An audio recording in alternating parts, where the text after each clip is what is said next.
Welcome to Stage 3 of Hard as Hell 2 Gun 2018. This stage is pistol only. Here's the stage description.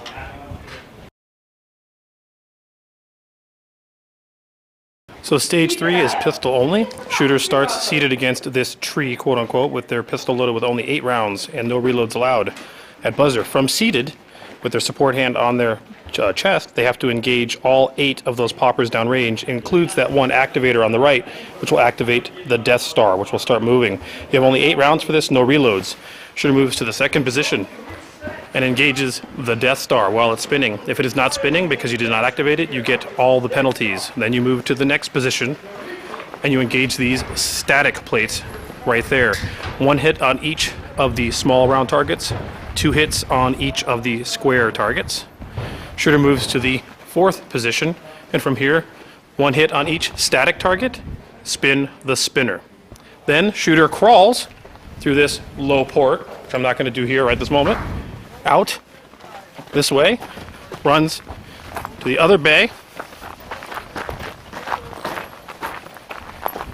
and from 2 shooting boxes. With the first shooting box, they engage and finish the plate rack, and the 1 pepper popper, they move to the second shooting box, plate rack, and finish on the last pepper popper. Very heavy pistol stage. All right, now that we've seen the stage description, this is going to be a very heavy pistol stage. You start off with that 1 downloaded magazine of only 8 rounds, and you have 8 required hits, although the most important one being the activator. Right. I think that's the first shot you should take. It's, the biggest target is also the most important, because if you don't activate it, you're going to get target not engaged penalties for all 5 on the Death Star if it doesn't activate. And that's bad. So weirdly, what I'm thinking there is when you're seated like this with your one magazine, shoot for that activator until you've got it, and then use what you've got left to get as many of those remaining 7 plates as possible. Obviously, ultimately, you get them all, but if you don't, that activator is paramount. Yeah, this is going to be another one where I'll be impressed if anybody shoots it clean. Yeah. Leaving something is pretty probable here, even with the skill level of shooters we have in our squad. This match is designed to cause penalties. Well, it's designed to push people to their failure point. It is. And then you get to the second position, there's a Death Star. I have never engaged this target. Apparently it's a Texas Star, but it's also rotating. Yeah, I only got to shoot at this once with a PCC at the Hard as Hell 3 gun last December, and it was a challenge with a PCC, so it might be even worse with a pistol. But the technique I'm told to use is to treat it like you're shooting a bird with a shotgun. Kind of swipe your sights past it as it's moving and pull as you swing past. Trap it or track it. You're right. Yep. And then we move on, and then there's some static plates, big deal. Then you move on to the next position, there's a spinner, which everyone loves, along with some static plates, and you have to crawl into this one kind of low place, and you finish off on some simplistic plate racks. That said, I'm using the Hudson 9, which is a great pistol, but I have 17-round mags. I have literally 50% of the magazine capacity if I brought my Roland Special. Right, so planning where you're going to reload and limiting how many rounds you're going to fire per position is pretty important. Yep. And of my 5 mags, one of them's downloaded. Right. So we were talking about this. I think the strategy here for the Death Star being a target I've never engaged before, when I get to that second position, I'm going to use a mag, and if I can't neutralize all the plates on that, whatever's left is left. Right.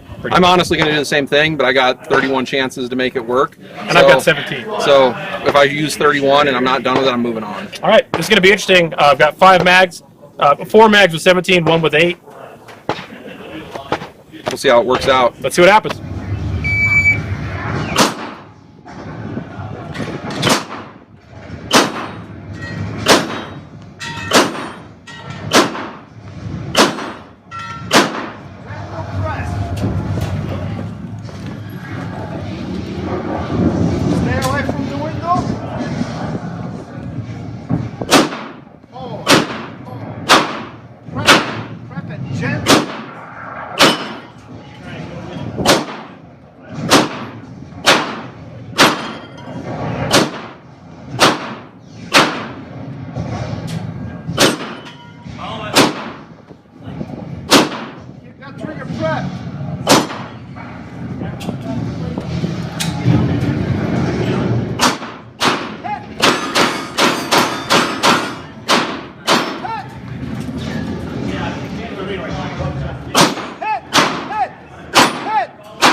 Stand by!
You freaking rock that. It went pretty good. I wish I didn't leave 2 unhit targets at the beginning, but I did better on the Death Star this time with pistol than I did with PCC in December. You destroyed that thing. Yeah. It was weird. I've never shot that target before. So I had to really come at this very strategically because I had 5 magazines. 1 magazine was downloaded to 8, and the rest were 17. Right. So we have to be very careful with that. And it turns out, when I finished and shot the last target at the last array, how many rounds do you think I had left in my magazines? Well, I know because we counted. None. That was my last round fired. Was my last round I had on my person, except for some loose ones in my pocket in the case of a real emergency. So this is where strategizing the stage based on the limits of your equipment really applies. Off the support hand or the strong side only, I did okay on that. I left I think 2, just like you did. 3. 3, okay, really similar. The Death Star I got all but 1, and at that point that was where we had talked about this. If you don't get the Death Star in 1 mag, leave it. And at that point there was, could I reload and get that 1 plate? But I bet you the rounds I expended on that 1 plate would have cost me dearly at the end. Yeah, you wouldn't have got it in 1 shot. Nope. You would have left a lot of low-hanging fruit at the end. Yep. So I mean, I don't know what to say about your run besides, holy shit, essentially. Don't underestimate the power of the dark side. Then why are you destroying the Death Star, though? Interesting. But so one thing that did happen to me on this stage, and this is the first time, well, it's not the first, but it's starting to come up a little more. I'm having a couple issues where the H9 is occasionally not going into battery, and I have to hit it. And I have not had that happening until very recently, and it might be the ammunition, but I'm not sure. We're going to see if this continues throughout the course of fire for the rest of this match, but it's a new thing that just started happening. So I guess stay tuned for that. Otherwise, I did about as well as I think I could have done on that stage with what I had. Yeah, you were limited by your capacity. Yep. If you had more rounds, I think you would have probably potentially gotten that plate, but yep. You did the best you could within your skill set. And overall, you still had a pretty good time. Yeah, I was like 120 something. So, and a lot of people are coming close to parring out on this, chasing those targets. So, having more rounds might not be the winning solution if you can't make the hits. That's true. That's a good point. Although I would say that if I'd had my roll-in special with the 33 round mags, this would have been a different stage for me. I didn't shoot the spin on this as close as I normally would. No, you actually didn't. But you know, that's hard to account for that. Other than shooting this stage at this match, I have about 50% more ammo and weight on it than I normally would. I had a rifle hanging off my back, and we normally don't shoot spinners with an extra gun hanging. No, that's another thing. On Trooper, they required all the troopers. Everyone else didn't have to do this. The troopers had to carry their unloaded rifle throughout the course of fire. Makes sense. So. Anyways, interesting stage. Target I never engaged before. A lot to be said about that. Went pretty well for me. Went really well for you. Guys, this is the kind of stuff. You do this at matches. You learn new things all the time. I've been shooting matches forever. And we come out here and I experience a new state, essentially new targets, new requirements placed upon me, and I'm using a gun that isn't that has a lower capacity, and that changes the game a little bit. And that's one of the things I'd love to see Hudson do, is put out some higher capacity mags. So stay tuned. We're halfway through the day. I'm ready to take this armor off, and we got 3 more to go. So it's going to wear on us more and more as you continue watching. Stay tuned for stage 4.